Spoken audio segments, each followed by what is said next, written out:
Entonces Marcos capítulo 6, los primeros versículos, dice: salió Jesús de allí y vino a su tierra, y le seguían sus discípulos. Versículo 2: y llegado el día de reposo, comenzó a enseñar en la sinagoga, y muchos, oyéndole, se admiraban. Atento allí, se admiraban. Y decían: ¿de dónde tiene estas cosas? ¿Y qué sabiduría es esta que le es dada? ¿Y estos milagros que por sus manos son hechos? Allí hay unas frases y unas palabras claves que luego vamos a tomar. Seguimos con el versículo 3. Dice: ¿no es este el carpintero? La gente sigue, usted sabe, comentando ahí. ¿No es este el hijo del carpintero, hijo de María, hermano de Jacobo, de José, de Judas y de Simón? ¿No están también aquí con nosotros sus hermanas? Y se escandalizaban de él. Aquí hay ya frases claves y palabras que son muy relevantes en estos versículos. Y quiero hacer un alcance allí en el versículo 2. En la parte 2 del versículo 2 dice: ¿de dónde tiene estas cosas? ¿Y qué sabiduría es esta que le es dada? Fíjese una cosa, la gente veía algo tan grande, tan especial en Jesús, que comentaban estas cosas y que de dónde Él puede sacar todo esto. Y hablaban de la sabiduría. ¡Wow! ¡Qué sabiduría! ¡Qué sabiduría que tiene! En el versículo 3 quiero resaltar algo. Al final del versículo dice: y se escandalizaban de Él. ¡Wow! Quedaban impactados, impresionados. Yo me pregunto ahora, en esta parte del versículo, cuando yo estaba analizando esto, me llevaba a pensar en algo. ¿Cómo nos está viendo la gente a nosotros en nuestro diario vivir? En lo cotidiano, en nuestro trabajo, en el lugar de estudios, donde nos movemos, en el vecindario. ¿Cómo nos ve la gente a nosotros? Alguien puede decir: pero es que ese era Jesús. Pero recordemos la palabra. Y de hecho es algo tremendo lo que dice. Cuando la palabra nos dice que aún cosas mayores, cuando menciona los milagros, todas las cosas que hacía Jesús, dice que aún nosotros, si nosotros creemos y caminamos con el Señor, si nosotros vivimos esa vida plena en el Señor, pegados a su palabra, si tenemos una comunión con el Señor a un nivel que cosas mayores, dice la Escritura, que también nosotros podremos ver delante de nuestros ojos. Cosas mayores nosotros podremos ser los que las impulsemos, por decirlo así. No es el poder de nosotros. Si yo digo cosas mayores haremos, y la Biblia en una parte lo dice, está bien, pero no somos nosotros en realidad. Es Dios a través de gente que le cree, porque al que cree todo le es posible. Para el que cree, ¿verdad? No hay barreras, no hay límites. A mí a veces mis hijos llegan a preguntarme cosas o tienen proyectos en el futuro y quieren a veces adquirir algo para en un futuro trabajar. Un día uno de mis hijos llega, yo estaba en la cocina y de pronto: papá, vi por internet tal cosa y tal y qué sé yo, me gustaría un día tal y qué sé yo. Pero bueno, eso en realidad no se puede porque vale no sé cuántos dólares y me habla de miles de dólares.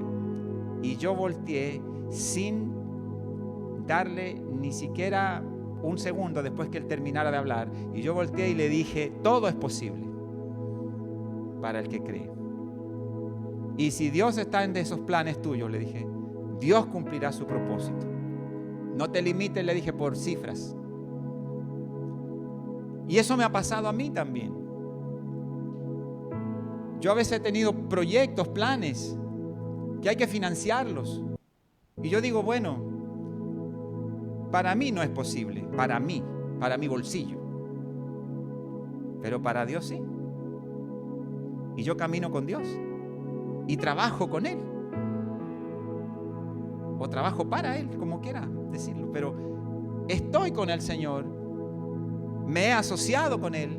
Entonces, bueno, Él me da las ideas y Él también dará el recurso para poder desarrollar esas ideas. para poder así trabajar y llevar el sustento a la familia. Entonces Dios está ahí para darnos el sustento también. Es verdad que tenemos historias que pasamos situaciones muy fuertes, pero también hay historias de las cosas poderosas que Dios fue haciendo, porque le preguntamos a Él, le pedimos sabiduría a Él y caminamos dentro de su propósito y hemos visto los resultados. Vuelvo a esa pregunta: ¿qué dice la gente de ti? ¿Qué dice la gente de mí? ¿Dónde te mueves? De Jesús decían: wow, ¿de dónde tiene estas cosas? ¿Y qué sabiduría es esta que le es dada? ¿Están diciendo algo similar de nosotros? Porque ser discípulo de Jesús significa parecerse a Él, ser como Él.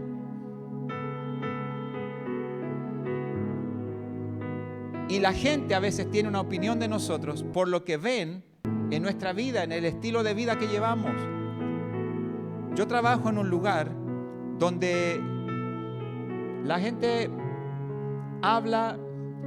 Yo soy independiente, pero hay un cliente que yo atiendo con audiovisuales, y cuando hay eventos, hay un salón de eventos, yo estoy a cargo de los audiovisuales, y hay un área donde hay una pequeña cocina y ahí siempre hay café. Así que yo visito mucho ese rincón. Y cuando yo voy por ahí, me meto a esa cocina pequeña. A veces ahí está la mujer que prepara el café y las cosas en esa área. Y hay unos cuantos varones ahí que son los que trabajan en limpieza, mobiliario. Y hay un grupito a veces, 3, 4 personas. Y cuando yo abro esa puerta para ir a buscar un poco de café, están hablando cosas obscenas, están hablando de temas doble sentido, cosas terribles. Pero cuando yo entro para allá y le doy la gloria a Dios por esto, porque me he ganado el respeto donde yo camine, cuando yo entro para allá, la gente dice: se acabó el tema, entró Max. No. Delante de Max, esto dejemos hasta el tema, dice. Me respetan, hermano, porque ahí se tiene que cumplir de que tú eres luz en medio de las tinieblas. Entonces, cuando uno camina con el Señor, con sabiduría de Dios, esas cosas la gente va a ver en ti y van a hablar de ti. Y cuando yo digo: ¿y de qué estaban hablando? A veces me arriesgo y les pregunto incluso, porque yo quiero meterme en un tema con ellos. No en el tema que ellos tenían cuando yo llegué, sino meter el tema del reino de mi Padre. Y a veces: ¿y de qué estaban hablando? No, tranquilo, Max, no. Y a veces: pero cuenten. Yo ahí mientras preparando mi cafecito, pero díganme de qué estaban hablando. Y cuando me dicen un par de disparates de lo que estaban hablando, le digo: bueno, mire, nosotros somos como un recipiente. Usted ve de qué se llena. Y ya con eso se quedan así. Y a ellos le digo: mire, yo me lleno de la palabra de Dios. Porque mire, la fe viene por el oír y oír palabra de Dios. Y yo le digo: y así también tú aprendes a caminar en la vida. Cuando tú te llenas de cosas buenas, cuando tú te llenas de cosas saludables, de un ambiente espiritual favorable, entonces tu vida así va a ser.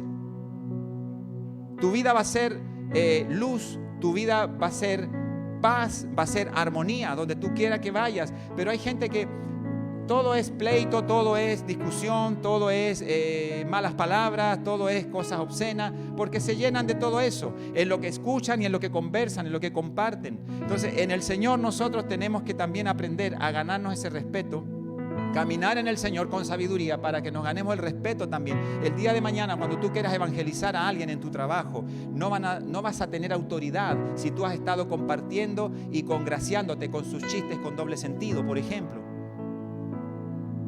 Entonces, si yo nada más me río, aunque yo no hable, pero si yo me río de los chistes obscenos, de las cosas chistosas que ellos digan, obscenas y eso, ya yo estoy siendo partícipe. No sé si están de acuerdo conmigo, pero es la Biblia que lo dice. A veces algunos dicen: por ejemplo, yo tengo amigos que no son cristianos y dicen, y eso no. La Biblia dice: el que se hace amigo del mundo, ¿verdad?, se constituye enemigo de Dios. Y lo ven por el lado de que no tenemos que juntarnos con la gente que no tiene a Cristo. No, nosotros podemos juntarnos. Ahora, las alianzas son las que son peligrosas. Yo tengo que ver con quién me voy a asociar, con quién voy a pasar más tiempo, con quién voy a compartir más. Porque mire, a veces nosotros no nos damos cuenta, pero con quien más pasamos tiempo, nosotros terminamos pareciéndonos a esa gente. Cuando yo estudiaba para el ministerio, me preparaba, y en una de las materias, los temas de liderazgo, nos enseñaban mucho temas que me quedaron marcados. Y cuando uno habla de liderazgo, no tiene que ser gente así excepcional que Dios va a tomar, no. Todos podemos ser llamados, todos tenemos el llamado a poder ser líderes en nuestra área donde trabajamos, donde nos movemos. Usted puede liderar. No tiene que ser líder de un grupo de gente específico, no. Donde quiera que usted vaya, usted es un embajador, a eso me refiero. Un embajador del reino de Dios. Así la Escritura nos dice. Nosotros somos real sacerdocio, somos nación santa. Entonces, cuando yo voy para allá como nación santa y comparto y disfruto de temas de obscenidad y cosas así, ¿dónde está la nación santa que soy? ¿Dónde está el real sacerdocio que dice la Biblia que yo soy cuando vengo a Cristo? Entonces, para todo esto, y más hoy en estos tiempos, caminar en esta sociedad que vivimos no es fácil. Necesitamos la sabiduría de Dios. Dios me da este mensaje solo con una palabra. ¿Sabe cuál es? Ya la he mencionado varias veces. Sabiduría. La gente se asombraba de Jesús. Quedamos allí en el versículo 3. Se escandalizaban de él. Oiga bien, que más adelante vamos a ver la otra cara de la moneda. Versículo 4. Mas Jesús les decía: no hay profeta sin honra sino en su propia tierra, y entre sus parientes y en su casa. ¿Qué quiere decir esto? Yo no lo entendía mucho, pero hasta hace poco tiempo yo comencé a entenderlo, hace pocos años, porque yo lo he estado viviendo. Como ya muchos saben aquí, yo soy el menor de 7 hermanos. Nací en el campo, nací en necesidades, me crié de una forma muy precaria, muy sencilla. Yo era feliz con un pedazo de madera. Ya montarme en la escoba ya era tener un juguete, era un caballo, y yo corría por el patio. Ya, no, ahora tiene que ser juguetes electrónicos y todo eso. Y hay que actualizarlos también en la red. O sea, los juguetes de ahora, imagínense. Y yo era feliz con un pedazo de madera. Mi padre, mis hermanos mayores me hacían un camión de madera. Y era tan grande que me sentaban ahí y me empujaban allá en el campo. Yo disfruté mi niñez. Yo disfruté mi etapa de niño en el campo. Sin nada electrónico, sin internet, sin nada de eso. Estamos hablando de los años 80. Cuando yo era un niño que podía correr y jugar, yo tenía esa vida en el campo. Y doy gracias a Dios por eso. Pero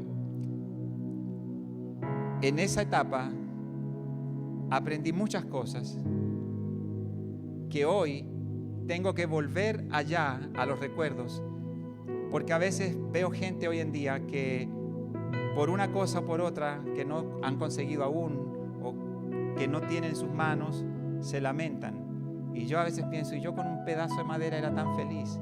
Hoy en día uno ve muchachos que si no tienen esto, lo otro, que el teléfono tal, el iPad, la tableta, la qué sé yo qué, el juego, qué sé yo, esas cosas que yo no sé ni los nombres, los Nintendo, esas cosas. Bueno, a veces algunos si no tienen eso sufren. Yo fui feliz con un pedazo de madera. Yo jugaba con eso. Y cuando yo fui creciendo y fui conociendo la vida, me di cuenta que las cosas se ponían más complejas. Tal vez uno cuando es niño disfruta de eso. A eso quiero llevar este punto. Uno disfruta de cosas simples. Pero cuando uno va creciendo, uno tiene que meterse obligado a un mundo que te exige sabiduría. Cuando uno es niño, cualquier cosa vale y tú sigues adelante. Pero cuando uno crece, cuando uno madura, cuando uno de hecho comienza a formar un hogar, uno realmente necesita mucha sabiduría. Mucha sabiduría. Proverbios 2, versículo 6, dice así: porque Jehová da la sabiduría, y de su boca viene el conocimiento y la inteligencia. Entonces yo le hablo a usted, necesitamos sabiduría, pero ahora lo llevo a lo práctico. ¿Quién la da? Y ahí está la respuesta. Proverbios 2:6. Es el Señor el que nos da la sabiduría. Y dice que de su boca viene el conocimiento y la inteligencia. Hay gente que busca ser inteligente llenándose de información.